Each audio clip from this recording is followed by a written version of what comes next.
Yo les gars, c'est votre Blacky, on se retrouve pour une nouvelle Blacky News. Dans cette vidéo, je vais vous parler de Keffe D, DJ Quik. Pour ceux qui ne connaissent pas ces personnes-là, t'inquiète pas, je vais te faire un court résumé sur eux. Le sujet sera principalement sur Biggie et il y aura une deuxième news sur Jay-Z. Donc sans plus tarder, let's go pour les news. Keffe D, c'était le chauffeur de la voiture dans laquelle il y avait Orlando Anderson qui a tiré sur Tupac en septembre 1996. La news, c'est que Keffe D s'est exprimé dans une récente interview accordée à The Art of Dialogue. Il explique qu'il a aperçu DJ Quik. DJ Quik, c'est un producteur et rappeur, en compagnie de Blood à l'after party organisé par le magazine Vibe en mars 1997. Certains de nos potes sont arrivés en retard à la soirée et ils étaient à l'extérieur. Donc ils m'ont appelé et m'ont dit de les faire rentrer. Donc je suis descendu par l'escalator et j'ai vu DJ Quik et le gars Théo en bas.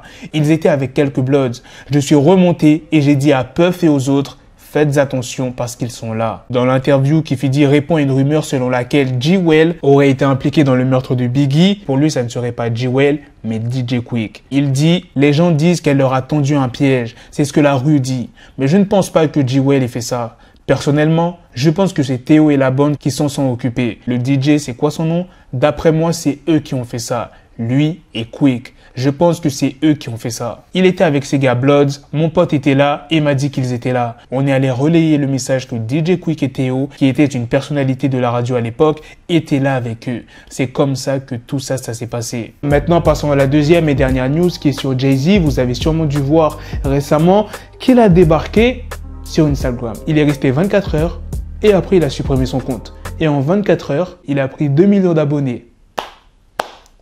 Franchement, Jay-Z, c'est un champion. Mais il y a une bonne raison pourquoi il a fait ça. Le seul post qu'il a mis, c'est en rapport avec le film The Harder They Fall. Donc en gros, il est revenu sur Instagram pour faire la promotion de ce film.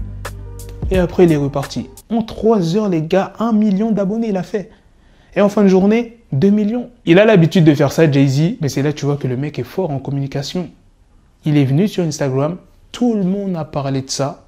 Il s'est mangé plein d'abonnés. Il a parlé du film dans le post.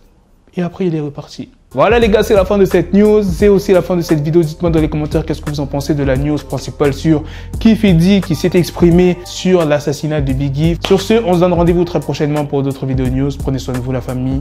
Peace.